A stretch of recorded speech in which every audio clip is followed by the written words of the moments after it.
সপ্তম শ্রেণীর ছাত্রছাত্রীদের নতুন ভিডিওতে স্বাগতম জানাই। এই ভিডিওতে আমি তোমাদের অনুপাত অধ্যায়ের কোষে দেখি 2.2-এর এই যে সমস্ত অঙ্কগুলি 1 থেকে তোমাদের 7-এর দাগের যে অঙ্কগুলি পরপর দেখতে পাচ্ছ তোমরা, এই অঙ্কগুলি আমি তোমাদের পরপর করে দেখাবো। এর আগের ভিডিওতে আমি তোমাদের কোষে দেখি 2.1-এর সমস্ত অঙ্কগুলো করে দেখিয়েছিলাম। ভিডিওর লিঙ্ক ডিসক্রিপশন বক্সে দেওয়া আছে, তোমরা চাইলে সেখানে গিয়ে দেখে নিতে পারো। আচ্ছা, চলো তাহলে এই ভিডিওটা শুরু করা যাক। আচ্ছা, ধরো আমাদের 12 কেজি দার্জিলিং চায়ের সঙ্গে 7 কেজি আসাম চা মিশিয়ে মিশ্র চা তৈরি করা হবে। তাহলে কি হবে? দার্জিলিং চা আর আসাম চায়ের অনুপাত কি হবে ওই মিশ্র চায়ে? তাহলে আমাদের দার্জিলিং চা কত ছিল? 12 কেজি, আর আসাম চা কত হচ্ছে? 7 কেজি। তাহলে অনুপাত কত হয়ে যাবে? তখন অনুপাতের চিহ্ন এরকম হয়, তাহলে 12:7 হয়ে যাবে। তাহলে এটা হচ্ছে অনুপাতে প্রকাশ করা হয়ে গেল। এইবার দেখো, এখান থেকে আমাদের অনুপাত হচ্ছে আমাদের কয় ধরনের হয় এবার আমাদের জানতে হবে। তাহলে অনুপাতের এই যে সামনের যে সংখ্যাটা দেখছো এটাকে বলা হয় কি? পূর্বপদ। এটাকে বলা হয় পূর্বপদ। পূর্ব মানে আগের। আর এই পরের যে সংখ্যাটা দেখতে পাচ্ছ এটাকে বলা হয় উত্তরপদ। তাহলে অনুপাত আমাদের 3 ধরনের হয়। একটা হয় লঘু অনুপাত, লঘু অনুপাত। 2 নাম্বার হয় আমাদের গুরু অনুপাত, আর 3 নাম্বার হচ্ছে সাম্যানুপাত। তাহলে লঘু অনুপাত কি জিনিস? লঘু অনুপাত হচ্ছে যে অনুপাতের পূর্বপদ উত্তর পদের থেকে কি হয়? ছোট হয়। তাহলে লঘু অনুপাতে কি হবে? পূর্বপদ উত্তর পদের থেকে ছোট হবে। ঠিক আছে? তাহলে উদাহরণ কি হতে পারে লঘু অনুপাতের? লঘু অনুপাতের উদাহরণ হতে পারে 2:5, 5:7 এরকম। কারণ এইখানে দেখো সামনের যে পদটা মানে পূর্ব পদটা উত্তর পদের থেকে ছোট আছে, পরের পদটার থেকে ছোট আছে, এই জন্য এটাকে বলা হচ্ছে লঘু অনুপাত। গুরু অনুপাত কি হবে? লঘু অনুপাতের ঠিক উল্টো, মানে পূর্ব পদটা উত্তর পদের থেকে সবসময় কি হবে?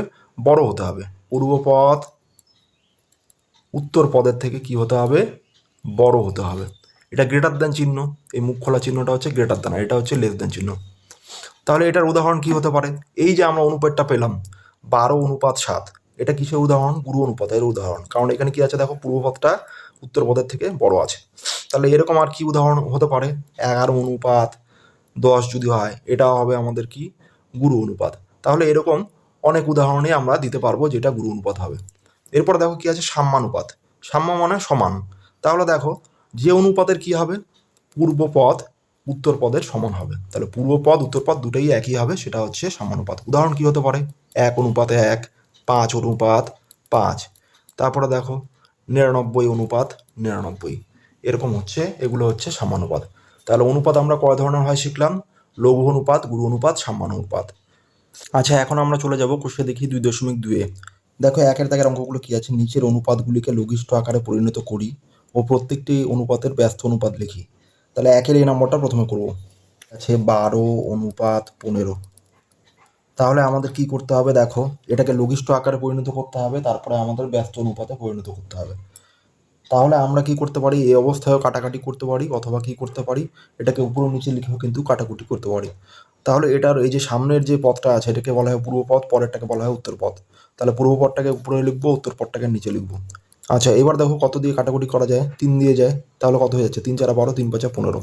এবার কত লিখবো? এই যে 4কে সামনে লিখবো, মাঝখানে অনুপাত চিহ্ন, শেষে 5। তাহলে এটা কি হয়ে গেল? আমাদের লঘিষ্ঠ আকারে প্রকাশ হয়ে গেল। আচ্ছা, এইবারে এটাকে যদি আমরা ব্যস্ত অনুপাতে প্রকাশ করি তাহলে কি হয়ে যাবে? সুতরাং ব্যস্ত অনুপাত। তাহলে ব্যস্ত অনুপাত মানে কি? পূর্বপদ, সামনেরটাকে বলা হচ্ছে পূর্বপদ, পরেরটাকে বলা হচ্ছে উত্তরপদ। তাহলে পূর্বপদ চলে যাবে উত্তরপদের জায়গায়, আর উত্তরপদ চলে আসবে পূর্বপদের জায়গায়। তার মানে উল্টে যাবে। তাহলে ব্যস্ত অনুপাত 5:4, এটাই হয়ে যাবে উত্তর। এরপরে বি নাম্বারটা কত ছিল? 36:54। তাহলে কি করব? উপরে 36 লিখে দিব, নিচে 54 লিখে দিব। এবার দেখো কত দিয়ে যায়? জোড় সংখ্যা যেহেতু 2 দিয়ে কাটাকুটি করতে পারি। তাহলে 2 × 2, হাতে 1 থাকে, 1 আর 6 16, 8×2 = 16। নিচেও 2 দিয়ে ভাগ, তাহলে 5কে 2 দিয়ে ভাগ করলে কত হবে? 2×2 = 4, হাতে 1 পড়ে থাকবে, 1 আর 4 14, 7×2 = 14। এরপরে দেখো 3 দিয়ে যায়, 3×6 = 18, 3×9 = 27। তারপরে আবারও দেখো 3 দিয়ে যায়, কত হবে? 3×2 = 6, 3×3 = 9। তাহলে কত হয়ে যাচ্ছে শেষে? 2:3। তাহলে এটা লঘিষ্ঠ আকারে প্রকাশ হয়ে গেল। এটার ব্যস্ত অনুপাত কি হবে? 3 সামনে চলে যাবে, 2 পরে চলে যাবে। তাহলে সুতরাং ব্যস্ত অনুপাত সমান সমান 3:2। আচ্ছা সি নাম্বারটা দেখো কি আছে, 75:120। তাহলে একইভাবে করবো, 75 উপরে নিচে 120। তাহলে দেখো এটাকে আমরা 3 দিয়ে কাটাকাটি করতে পারি। তাহলে 75কে 3 দিয়ে ভাগ করলে কত হয়ে যাবে, 3×2 = 6। তাহলে 7 থেকে 6 গেলে কত থাকে, 1 হাতে থাকে, 1 আর 5 15, 3×5 = 15। 12কে 3 দিয়ে ভাগ করলে কত হয়ে যাবে, 3×4 = 12, সাথে কত আছে, 0 0 লিখে দিলাম। এরপরে দেখো 25কে তো 3 দিয়ে ভাগ যায় না, তাই কত দিয়ে যাবে, 5 দিয়ে। 25 আর 40কে একসঙ্গে 5 দিয়ে ভাগ যায়, তাহলে 5×5 = 25, 5×8 = 40। তাহলে কত হয়ে যাচ্ছে, প্রথমে 5, মাঝখানে অনুপাত চিহ্ন, পরে 8। তাহলে এটা লঘিষ্ঠ আকারে প্রকাশ হয়ে গেল। এটার ব্যস্ত অনুপাতে প্রকাশ করলে কি হয়ে যাবে, 8 সামনে চলে যাবে, 5 পরে চলে যাবে। সুতরাং ব্যস্ত অনুপাত সমান সমান 8:5। ডি নাম্বারটা দেখো কি আছে, 169:221। তাহলে উপরে নিচে লিখে দেবো, 169 উপরে, 221 নিচে। তাহলে দেখো 13 দিয়ে কাটাকাটি করা যাবে, তাছাড়া অন্য কিছু দিয়ে যাবে না। তাহলে 169কে 13 দিয়ে ভাগ করলে কত হয়ে যাবে, 13কে 13, তাহলে 16 থেকে 13 বিয়োগ করলে 3 হাতে থাকে, 3 আর 9 39, 3×13 39। 22কে 13 দিয়ে ভাগ করলে কত হয়ে যাবে, 13কে 13, তাহলে 22 থেকে 13 বিয়োগ করলে কত পড়ে থাকে, 9, 9 আর 1 91, তাহলে 7×13 91। তাহলে কত হয়ে যাচ্ছে, 13:17। এটা লঘিষ্ঠ আকারে প্রকাশ হয়ে গেল। এরপর এটা ব্যস্ত অনুপাত কি হয়ে যাবে, তাহলে উল্টে যাবে, 17:13 হয়ে যাবে। সুতরাং ব্যস্ত অনুপাত সমান সমান 17:13। আচ্ছা ই নাম্বারটা দেখো কত আছে, 9xy = 12xy। 9xy অনুপাত চিহ্ন 12xy। তাহলে এটাকে যদি উপরে নিচে লিখে দেই, 9xy নিচে 12xy, তাহলে x x কেটে গেল, y y কেটে গেল। 9 আর 12কে কত দিয়ে কাটাকুটি করা যায়, 3 দিয়ে। 3×3 = 9, 3×4 = 12। তাহলে কত হয়ে যাবে আমাদের, 3:4। তাহলে এটা লঘিষ্ঠ আকারে প্রকাশ হয়ে গেল। এটাকে ব্যস্ত অনুপাতে প্রকাশ করলে কি হয়ে যাবে, 4 সামনে চলে যাবে, 3 পিছনে চলে যাবে। তাহলে সুতরাং ব্যস্ত অনুপাত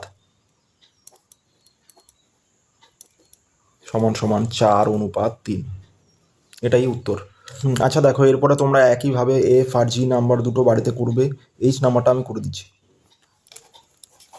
তাহলে এইচ নাম্বারটা কি আছে, 25xyz অনুপাত চিহ্ন 625xyz। তাহলে 25xyz-কে উপরে লিখবো আর 625xyz-কে নিচে লিখবো। তাহলে xyz কেটে গেল উপরে নিচে, আর পরে থাকলো কত, 25, 625। তাহলে 25 আর 625-কে 5 দিয়ে কাটাকাটি করছি, 5×5 = 25, আর নিচে কত হয়ে যাচ্ছে, 625-কে 5 দিয়ে ভাগ করলে 5×5 = 5, হাতে 1 পড়ে থাকে, 1 আর 2 12, 5×2 = 10, 2 হাতে থাকে, 2 আর 5 25, 5×5 = 25। এবার 5 দিয়ে কাটাকাটি করবো উপরে নিচে, 5×5 = 5। আচ্ছা 125-কে 5 দিয়ে ভাগ করলে কত হয়ে যাবে, 5×2 = 10, 2 আর 5, 5×5 = 25। তাহলে 25 থাকে। তাহলে কত হয়ে যাচ্ছে, 1:25। তাহলে এটা লঘিষ্ঠ আকারে প্রকাশ হয়ে গেল। ব্যস্ত অনুপাতে প্রকাশ করলে উল্টে দিলেই হয়ে যাচ্ছে। সুতরাং ব্যস্ত অনুপাত কত হয়ে যাবে, তাহলে 25 সামনে চলে যাবে, 1 পিছনে চলে আসবে। তাহলে পূর্বপদ হয়ে যাচ্ছে 25, উত্তরপদ হয়ে যাচ্ছে 1। তাহলে এটাই উত্তর। আচ্ছা কোষে দেখি 2.2 এর এরপরে দেখো 2 এর দাগের অঙ্ক, নিচের অনুপাতগুলিকে পূর্ণ সংখ্যার অনুপাতে পরিণত করি ও তার ব্যস্ত অনুপাত লিখি। তাহলে এই যে অনুপাতগুলো দেখতে পাচ্ছ, কোনোটা দশমিকে আছে, কোনোটা ভগ্নাংশের আকারে আছে, এদের পূর্ণ সংখ্যার অনুপাতে নিয়ে যেতে হবে, তারপরে তার ব্যস্ত অনুপাত লিখতে হবে। তাহলে 2 এর এ নম্বরটা দেখো কি আছে, 2.5 অনুপাত 12.5।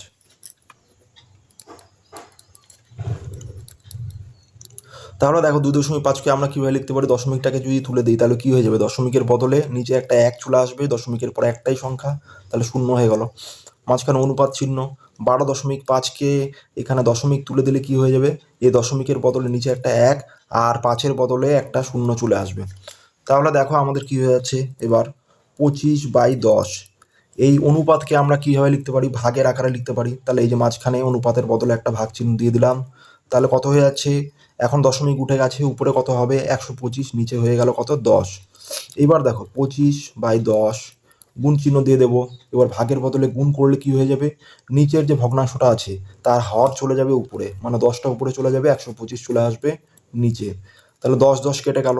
এইবার 25 আর 125-কে 5 দিয়ে কেটে দেবো। তাহলে 5×5 = 25, আর 125-কে 5 দিয়ে কাটলে কত হয়ে যাবে, 5×2 = 10, 2 আর 5 25 থাকে, 5×5 = 25। এইবার কি হচ্ছে, 5 দিয়ে কেটে দেবো। তাহলে 5-কে 5, 5×5 = 25। তাহলে কত হয়ে যাচ্ছে, 1:5। তাহলে আমাদের কি হচ্ছে দেখো, পূর্ণ সংখ্যার অনুপাতে পরিণত করতে বলেছিল, তাহলে পূর্ণ সংখ্যার অনুপাতে হয়ে গেল। একটাও পূর্ণ সংখ্যা, পাঁচটাও পূর্ণ সংখ্যা। এটার ব্যস্ত অনুপাত কি হবে? তাহলে এটার ব্যস্ত অনুপাত হয়ে যাবে 5:1, কারণ উল্টে যাবে। উত্তর পদ চলে যাবে পূর্ব পদের জায়গায়, পূর্ব পদ চলে যাবে উত্তর পদের জায়গায়। সুতরাং ব্যস্ত অনুপাত সমান সমান 5:1, এটাই হয়ে যাবে উত্তর। আচ্ছা, 2-এর বি নাম্বার অঙ্কটা দেখো কি আছে, 5/8 অনুপাত 7/16। তাহলে এটাও একইভাবে করব। দেখো 5/8 অনুপাতের বদলে ভাগ চিহ্ন দিয়ে দিলাম বড় করে, নিচে 7/16। এবার ভাগ চিহ্ন উঠে গিয়ে যদি গুণ করে দিই আমরা, তাহলে কি হয়ে যাবে, এই 16টা নিচে ছিল, 16 চলে যাবে উপরে, 7 চলে যাবে নিচে। তাহলে দেখো আমাদের কি হয়ে যাচ্ছে, 16কে 8 দিয়ে একবারে ভাগ করে দিচ্ছি, তাহলে কত হয়ে যাচ্ছে, 8×2 = 16। তাহলে দেখো আর কাটাকুটি করা যাচ্ছে না, তাহলে 5×2 = 10 হয়ে যাচ্ছে, উপরে নিচে কত হয়ে যাচ্ছে, 7। তাহলে এটাকে কীভাবে লেখা যাবে, 10 লবটাকে লেখা যায় পূর্ব পদ হিসাবে, আর হরটাকে লেখা যাচ্ছে উত্তর পদ হিসাবে। তাহলে 10:7। তাহলে এটা পূর্ণ সংখ্যার অনুপাতে প্রকাশ হয়ে গেল। সুতরাং তাহলে এর ব্যস্ত অনুপাত কি হবে, ব্যস্ত অনুপাত হলে শুধুমাত্র উল্টে যাবে, পিছনের সংখ্যাটা সামনে চলে যাবে, সামনের সংখ্যাটা পিছনে চলে যাবে। তাহলে কত হয়ে যাবে, 7:10। দেখো 2-এর দাগের সি নাম্বারটা দেখো, 0.7 অনুপাত 0.49, 0.7 অনুপাত 0.49। তাহলে প্রথম অঙ্কটার মতো এ নাম্বারের মতো একইভাবে কি করব, দশমিক চিহ্ন তুলে দেব। তাহলে দশমিকের বদলে 1, দশমিকের পরে কি ছিল, একটা সংখ্যা 0। আর এখানে কি করব, দশমিক তুলে দিলাম, দশমিকের পরে কত আছে, 4 তুলে দিলে দশমিকের জন্য নিচে একটা 1, দশমিকের পরে দুটো সংখ্যা, দুটো 0। এইবার আমরা কি করব দেখো, তাহলে দশমিক উঠে গেছে, তাহলে 7/10 হয়ে গেল। আর অনুপাতের বদলে ভাগ চিহ্ন, নিচে দশমিক উঠে গেছে, তাই 49, নিচে কত হয়ে যাবে, 100। তাহলে এবার এটা কি করব, 7/10 ভাগ তুলে দিয়ে গুণ চিহ্ন করে দিলাম। তাহলে গুণ চিহ্ন করে দিলে 100 উপরে চলে গেল, নিচে 49 চলে আসলো। তাহলে 0 0 কেটে দিলাম, আর 49কে 7 দিয়ে কেটে দিলে কত হয়ে যাবে, 7, 7 7 49। তাহলে 10, নিচে 7 7। তাহলে কত হয়ে যাচ্ছে আমাদের, 10/7 এরকম হয়ে যাচ্ছে। তাহলে এটাকে কীভাবে লিখতে পারি, 10:7। তাহলে পূর্ণ সংখ্যার অনুপাতে প্রকাশ হয়ে গেল। এবার ব্যস্ত অনুপাত বলেছে, সুতরাং ব্যস্ত অনুপাত, তাহলে ব্যস্ত অনুপাত কি হয়ে যাবে আমাদের, ব্যস্ত অনুপাত হচ্ছে এটাকে উল্টে দিলেই হয়ে যাচ্ছে। তাহলে কত হয়ে যাবে, 7:10, এটাই উত্তর। 2-এর দাগের ডি নাম্বারটা তোমরা বাড়িতে করবে, ই নাম্বারটা আমি করে দিচ্ছি। ই নাম্বারটা দেখো কি আছে, 22:4 সমস্ত 7/5, 22:4 সমস্ত 7/5। তাহলে সমান সমান দেবো, 22 অনুপাত চিহ্ন সমস্তটাকে আমাদের ভেঙে দিতে হবে। তাহলে ভাঙলে কত হবে, 4 7 28, 28 হয়ে গেল। গুণ করে 28-এর সাথে এই যে 5 যে উপরে আছে, 28-এর সাথে আমাদের কি করব, 5 যোগ করব। তাহলে কত হয়ে যায়, 28 আর 5 যোগ করলে 33। তাহলে এই 33 হয়ে যাবে উপরে, নিচে যা ছিল তাই, মানে 7 ছিল, 7ই থাকবে। এবার 22-এর নিচে কিছু নেই, মানে আমাদের কত ধরতে পারি, 1 ধরতে পারি। এবার 22/1 লিখলাম, আর অনুপাতকে আমরা ভাগের আকারে লিখছি, নিচে কত, 33/7 লিখতে পারি। তাহলে দেখো 22/1 লিখছি, তাহলে ভাগটাকে গুণ করে দেবো, এই 7 উপরে চলে যাবে, তখন নিচে কত চলে আসবে, 33। তাহলে 11 দিয়ে কেটে দেবো 22 33-কে, 11×2 = 22, 3 11 33। তাহলে 7×2 কত হয়ে যাবে, 14, 14 অনুপাত, নিচে কত হয়ে যাচ্ছে, 3 থেকে যাচ্ছে। তাহলে দেখো এটাই পূর্ণ সংখ্যার অনুপাতে আমরা প্রকাশ করে দিলাম। এটার ব্যস্ত অনুপাত কি হবে, সুতরাং ব্যস্ত অনুপাত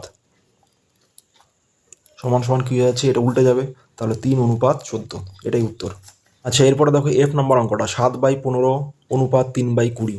অনুপাতের বদলে ভাগ চিহ্ন দিয়ে দেবো। তাহলে 7/15 বাই আমাদের কত হচ্ছে, 3/20। তাহলে দেখো উপরে কত আছে, 7/15, এই ভাগের বদলে আমরা গুণ করে দিচ্ছি, 20টা উপরে চলে যাবে, তখন 3টা নিচে চলে আসবে। তাহলে দেখো আমাদের কি হয়ে যাচ্ছে, 15 আর 20-কে কেটে দেবো, তাহলে 5 দিয়ে কেটে যাচ্ছে, 3 5 15, এখানে 4 5 20। দেখো তাহলে কত হচ্ছে, 4 7 28, নিচে কত হয়ে যাচ্ছে, 3 3-কে 9। তাহলে আমাদের কত হয়ে যাচ্ছে, 28 অনুপাত 9 করে লিখতে পারি এটাকে।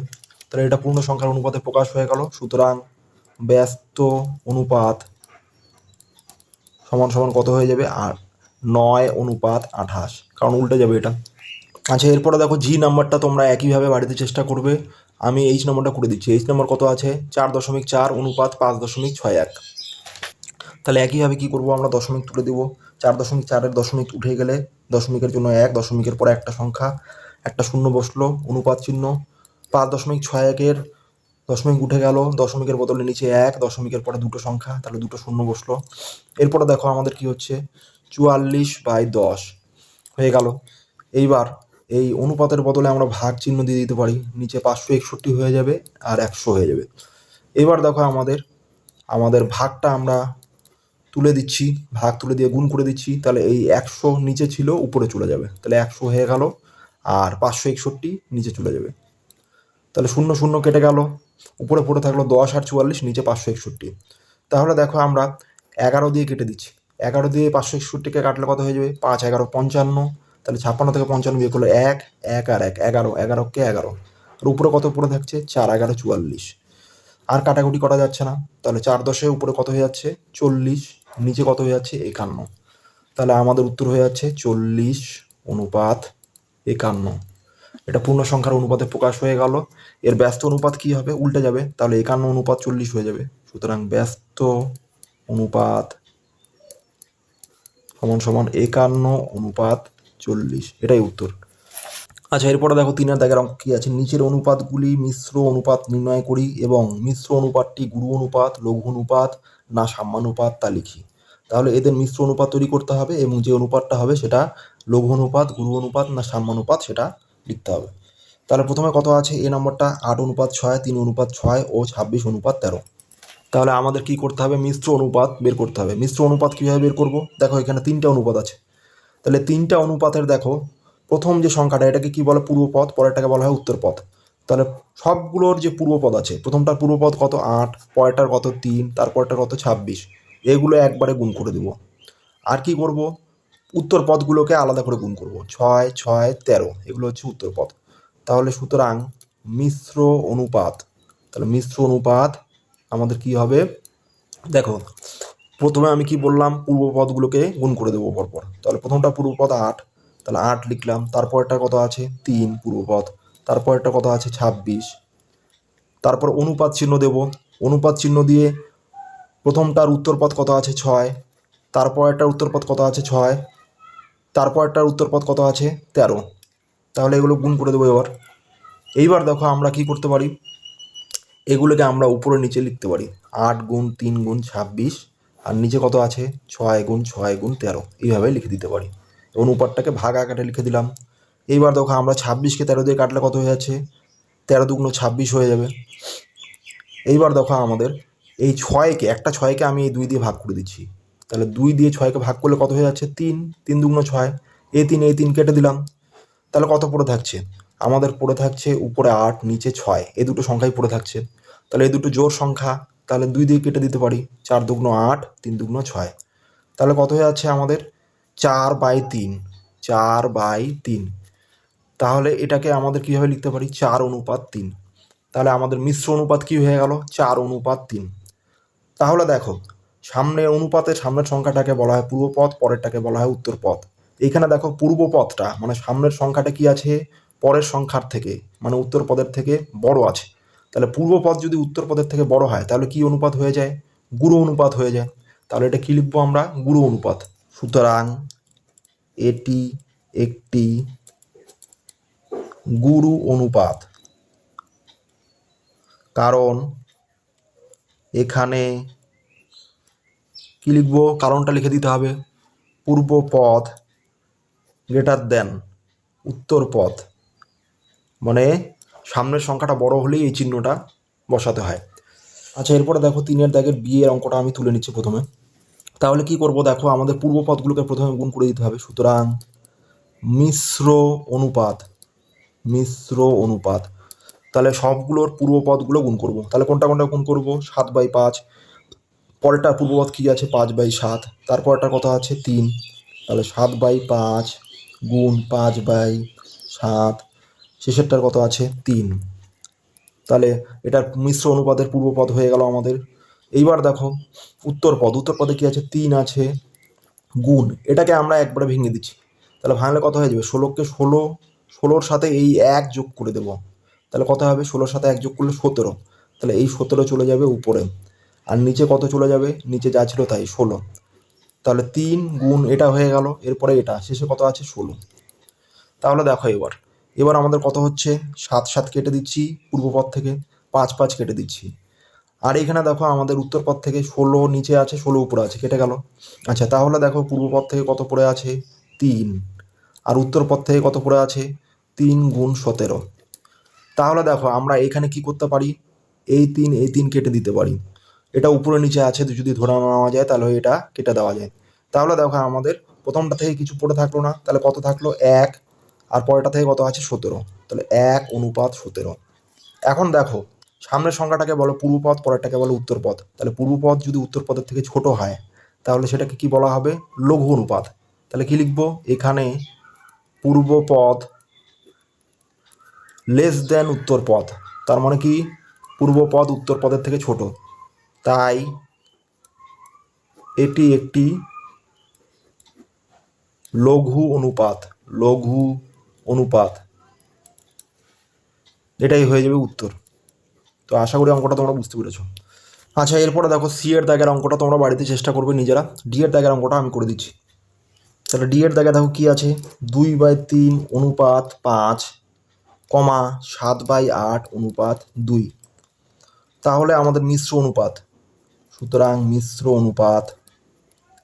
তাহলে কি হবে, এখানে পূর্বপদ কি আছে, প্রথমটার থেকে 2/3, তারপর এটা থেকে কি হবে 7/8 গুণ করে দিলাম, মাঝখানে অনুপাত চিহ্ন। উত্তরপদ কি আছে 5, আর এটার উত্তরপদ আছে 2, তাহলে 5 গুণ 2। তাহলে 8কে 2 দিয়ে ভাগ করলে কত হয়ে যায়, 4। তাহলে উপরে কত হয়ে যাচ্ছে 7, নিচে কত হয়ে যাবে 3 4 12, আর পরেরটা থেকে কত পড়ে থাকে 5 2 10। তাহলে 10, নিচে কিছু নেই, 1 ধরে নিচ্ছি। এবার দেখো 7/12, এই অনুপাতকে কিসের আকারে লেখা যায়, ভাগের আকারে। তাহলে এরপরে কত আছে 10, নিচে 1। তাহলে এইবার কি করব, আমাদের 7/12 ছিল, এই ভাগটাকে গুণ করে দেবো। তাহলে এই 1 নিচে ছিল, উপরে চলে যাবে, নিচে 10 চলে আসবে।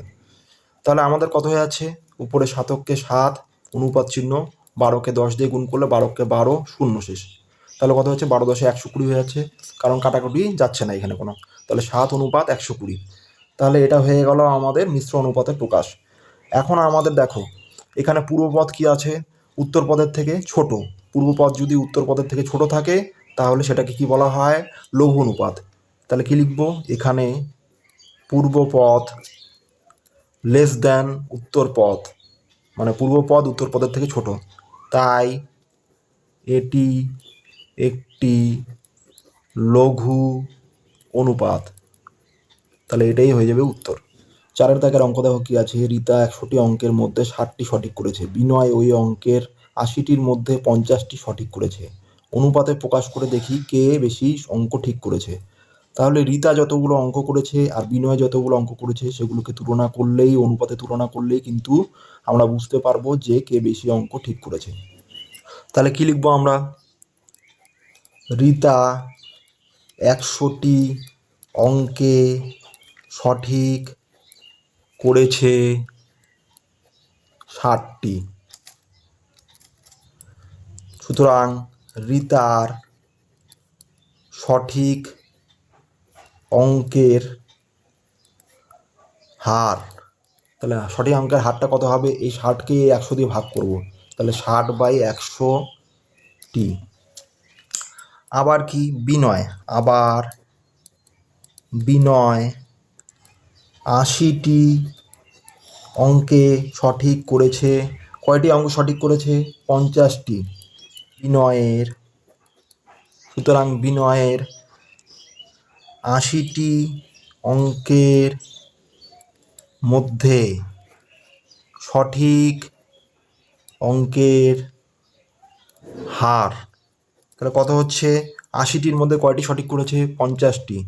তাহলে 80 নিচে থাকবে, উপরে 50টি। তাহলে এইবার কি করব, এই 60/100 আর 50/80কে এবার কি করব, অনুপাতে প্রকাশ করব, পূর্ণ সংখ্যার অনুপাতে। আচ্ছা, 60/100 আছে উপরে, এবার দেখো অনুপাতকে আমরা কি লিখতে পারি, ভাগ আকারে দাগ দিয়ে লিখতে পারি। এরপরে দেখো কি আছে 50/80, তাহলে নিচে 50/80 লিখলাম।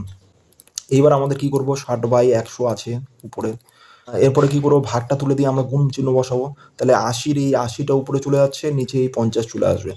তাহলে দেখো এই শূন্য কেটে গেল, এই শূন্য কেটে দিলাম। তাহলে কত পড়ে থাকলো আমাদের, আমাদের পড়ে থাকছে দেখো 2 দিয়ে আমরা কেটে দিচ্ছি। তাহলে 8কে 2 দিয়ে ভাগ করলে কত হচ্ছে, 4। নিচে কত হয়ে যাবে 2 দুগুণ 4, 1 আর 0, 5 দুগুণ 10, তাহলে 25। তাহলে আমাদের উপরে কত পড়ে থাকছে 4 6 24, নিচে পড়ে থাকলো 25, তাহলে 24:25। তাহলে পূর্ণ সংখ্যার অনুপাতে প্রকাশ করলে কি পাওয়া যাচ্ছে 24:25। আচ্ছা, তাহলে প্রথম যে অনুপাতটা মানে পূর্ব পদটা আমরা কার ধরতে পারি, সেটা রিতার ধরতে পারি, আর উত্তর পদটা ধরতে পারি বিনয়ের, কারণ রিতারটা প্রথমে ছিল। তাহলে আমরা যেহেতু উত্তর পদটা বেশি পাচ্ছি, তাহলে যার ক্ষেত্রে বেশি পাচ্ছি সে সঠিক অঙ্ক বেশি করেছে। তাহলে কি লিখবো, সুতরাং বিনয় সঠিক অঙ্ক বেশি করেছে, এটাই হয়ে যাবে উত্তর। আচ্ছা, 5 দাগের অঙ্কটা দেখো কি আছে। এবছরে মাধ্যমিক পরীক্ষায় আমাদের বিদ্যালয়ে 150 জন পরীক্ষার্থীর মধ্যে 100 জন গ্রেড এ পেয়ে উত্তীর্ণ হয়েছে। পাশের বিদ্যালয়ে 100 জন পরীক্ষার্থীর মধ্যে 80 জন গ্রেড এ পেয়ে উত্তীর্ণ হয়েছে। এবছর মাধ্যমিকে কোন বিদ্যালয়ে গ্রেড এ পেয়ে ভালো ফল করেছে তা অনুপাতে প্রকাশ করে বের করি।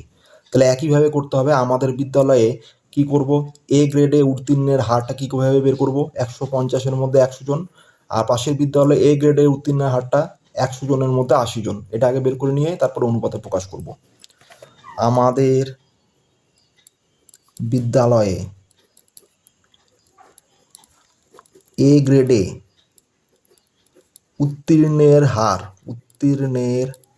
হার হচ্ছে কত হবে আমাদের 150 জনের মধ্যে 100 জন, তাহলে 150 জনের মধ্যে 100, এত অংশ লিখতে পারি আমরা। আচ্ছা, পাশের বিদ্যালয়ে এ গ্রেডে উত্তীর্ণের হার, তাহলে পাশের বিদ্যালয়ে কি 100 জনের মধ্যে 80 জন, তাহলে নিচে 100 হবে, উপরে কত হয়ে যাবে 80, এত অংশ। তাহলে অনুপাতে তুলনা করব এবার। সুতরাং তাহলে কি করব, 100/150 অনুপাত চিহ্ন 80/100, এটা আমাদের কি করব পূর্ণ সংখ্যার অনুপাতে এবার নিয়ে আসব। তাহলে 100/150 অনুপাত চিহ্নটাকে আমরা কি লিখতে পারি, ভাগ হিসাবে লিখতে পারি, নিচে 80/100 হয়ে যাবে। তাহলে দেখো এবার উপরেরটা যা আছে তাই থাকবে 100/150, আর নিচেরটা কত হয়ে যাচ্ছে আমাদের, নিচে 80/100 ছিল, গুণ চিহ্ন করে দিলাম, তাহলে উপরে 100 হয়ে যাবে, নিচে চলে আসবে 80। তাহলে এই শূন্য কেটে গেল, এই শূন্য কেটে দিলাম।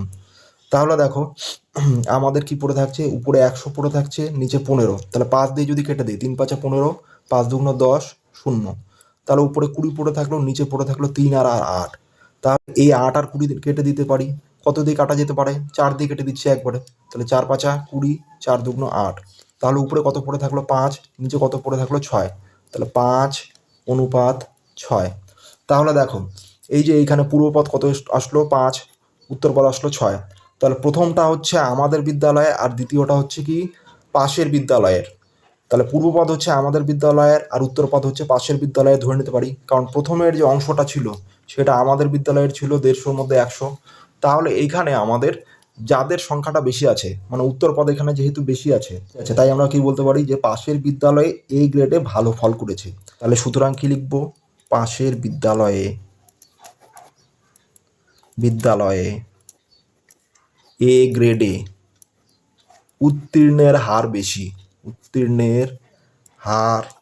বেশি, তাহলে এটাই উত্তর। আচ্ছা, এরপর 6 দাগের অঙ্ক করব। দুটি বাড়ির দামের অনুপাত 4:3 এবং দ্বিতীয়টির দাম 4,20,000 টাকা। প্রথম বাড়িটির দাম কত হিসাব করি। প্রথম বাড়িটির দাম যদি 70,000 টাকা বেশি হতো তবে তাদের দামের অনুপাত কত হতো দেখি। তাহলে এখানে দুটো উত্তর বের করতে হবে, প্রথমে আমরা প্রথমটা বের করছি। আচ্ছা, তাহলে দেখো 6 দাগের অঙ্ক। তাহলে আমাদের কি বলা আছে, প্রথম বাড়ির দাম অনুপাত দ্বিতীয় বাড়ির দাম, এটা বলা আছে। তাহলে এটা সমান সমান কত বলা আছে আমাদের 4:3, তাহলে 4:3 এরকম করে দিচ্ছি। তাহলে এটাকে কিভাবে লিখতে পারি, প্রথম বাড়ির দাম, তাহলে এই অনুপাতকে ভাগ আকারে লিখতে পারি দ্বিতীয় বাড়ির দাম, এটাকে কত লিখতে পারি 4/3 করে লিখতে পারি। তাহলে এর মধ্যে আমাদের কোনটার দাম দেওয়া আছে, দ্বিতীয় বাড়ির দাম দেওয়া আছে 4,20,000 টাকা। তাহলে উপরে কত লিখে দেবো, প্রথম বাড়ির দাম, আর নিচে কত লিখে দেবো, দ্বিতীয় বাড়ির দামের জায়গায় এই জায়গাটা লিখে দেবো 4,20,000, আর এদিকে যা আছে তাই থাকবে 4/3। আমরা আগের অনুশীলনীতে এই ধরনের অঙ্ক করেছি। এইখানে দেখো দ্বিতীয় বাড়ির দাম যেহেতু দেওয়া আছে, এইখানে কত আছে নিচে 3, তাহলে এই 4,20,000কে আমরা 3 দিয়ে ভাগ করব প্রথমে। এখানে 4,20,000 ভাগ 3, মানে ভাগ করলে কত হয়ে যাবে? উপরে 4,20,000 যদি করো আর নিচে যদি 3 করো তাহলে কত হয়ে যাবে ভাগ করলে? তাহলে 4 আছে উপরে, দেখো 3 অক্ষে 3, 1 আর 2, 3 4 12, সাথে কয়টা শূন্য আছে? 4টা। তাহলে এখানে 4টা শূন্য বসিয়ে দিচ্ছি। তাহলে দেখো এখানে কত হচ্ছে? 1,40,000। তাহলে এখানে 1,40,000 টাকা লিখে দিলাম। তাহলে এইবার এই 1,40,000 দিয়ে আমরা কাকে গুণ করে দেবো? এই 4কে গুণ করে দেবো। এই 4কে 1,40,000 দিয়ে গুণ করে দিলে আমাদের কি বের হয়ে যাবে? প্রথম বাড়ির দাম বের হয়ে যাবে। তাহলে কি করব? সুতরাং প্রথম বাড়ির দাম সমান সমান এই 1,40,000 যেটা পেলাম, গুণ আমাদের এখানে ছিল 4, এই 4 দিয়ে গুণ করে দিচ্ছি। তাহলে 4 4 16, 6, হাতে থাকে 1, 4 অক্ষে 4 একে 5, এখানে শূন্য কয়টা? 4টা। তাহলে 1 2 3 4, তাহলে 5,60,000 টাকা। আচ্ছা, এরপরে দেখো প্রথম বাড়িটির দাম যদি 70,000 টাকা বেশি হতো তবে দামের অনুপাত কত হতো দেখি। আচ্ছা দেখো, প্রথম বাড়িটির দাম আমাদের কত বের হয়েছে? 5,60,000 টাকা। এর থেকে যদি আরও 70,000 টাকা বেশি হতো তাহলে কি হতো? যোগ হয়ে যেত 70,000। তাহলে কি লিখবো? প্রথম বাড়িটির দাম 70,000 টাকা বেশি হলে দাম হতো। তাহলে কত দাম হতো? এই 5,60,000-এর সাথে আমাদের কত যোগ হয়ে যাবে তখন? 70,000 যোগ হয়ে যাবে।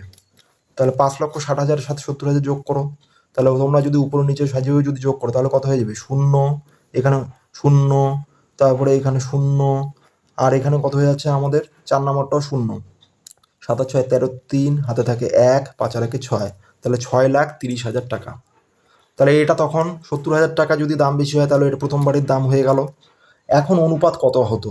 তার মানে এখন কিন্তু আগে যে দ্বিতীয় বাড়ির দাম আমাদের কত ছিল? 4,20,000 টাকা। তাহলে দ্বিতীয় বাড়ির দাম কিন্তু 4,20,000-ই থেকে গেল।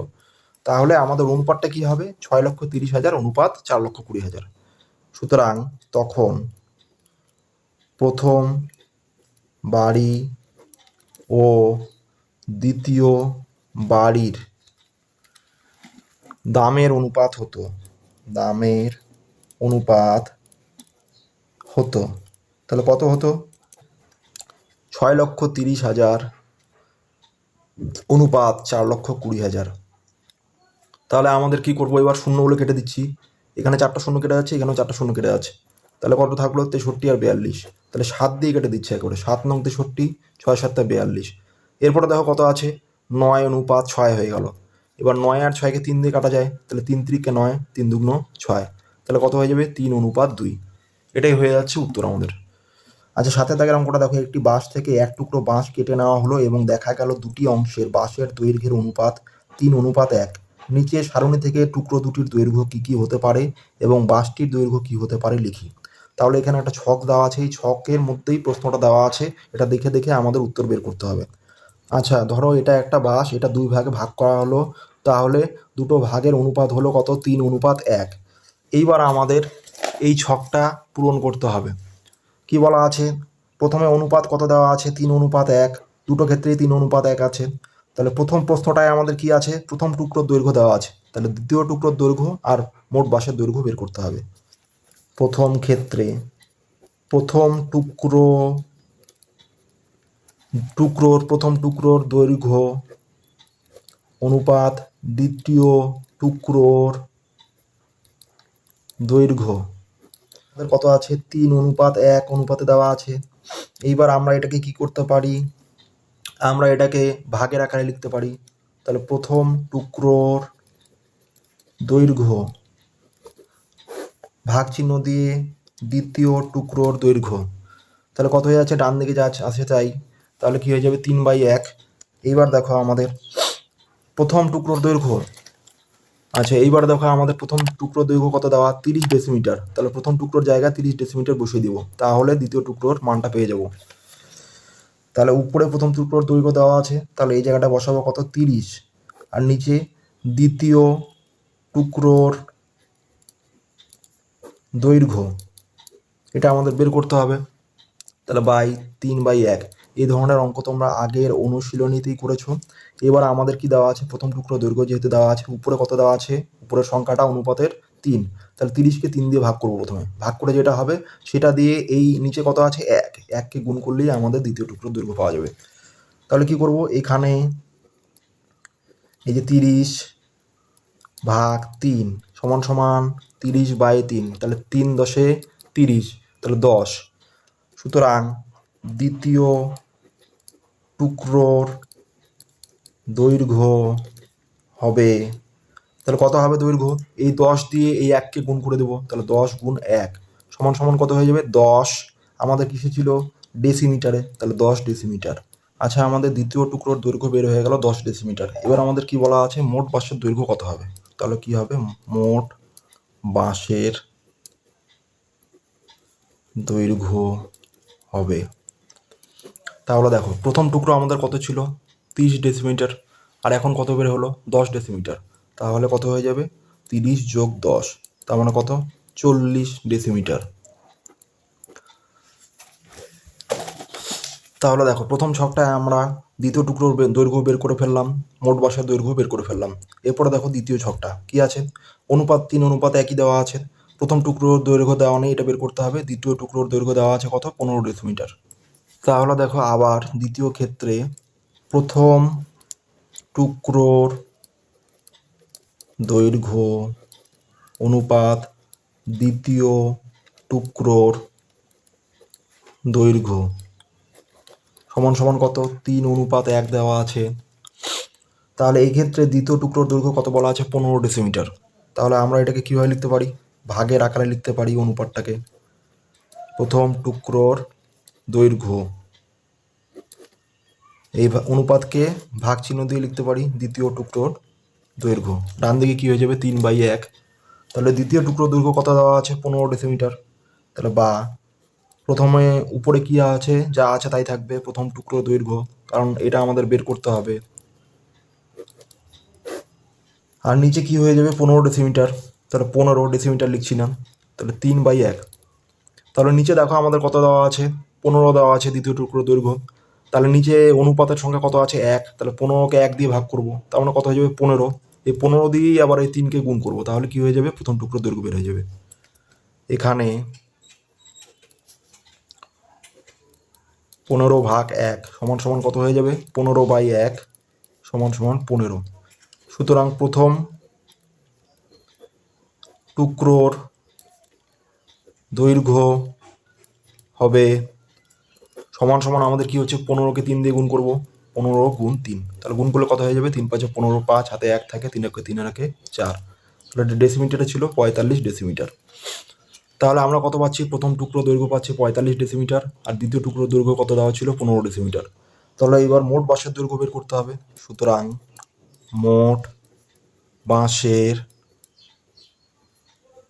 দৈর্ঘ্য সমান সমান কত হবে, প্রথম টুকরো 45 আর দ্বিতীয় টুকরো হচ্ছে 15, তাহলে 45 যোগ 15, 45 আর 15 যোগ করলে হয়ে যাবে 5 5 10 0 হাতে 1, 1 আর 1 2, 4 আর 2 6, তাহলে 60 ডেসিমিটার।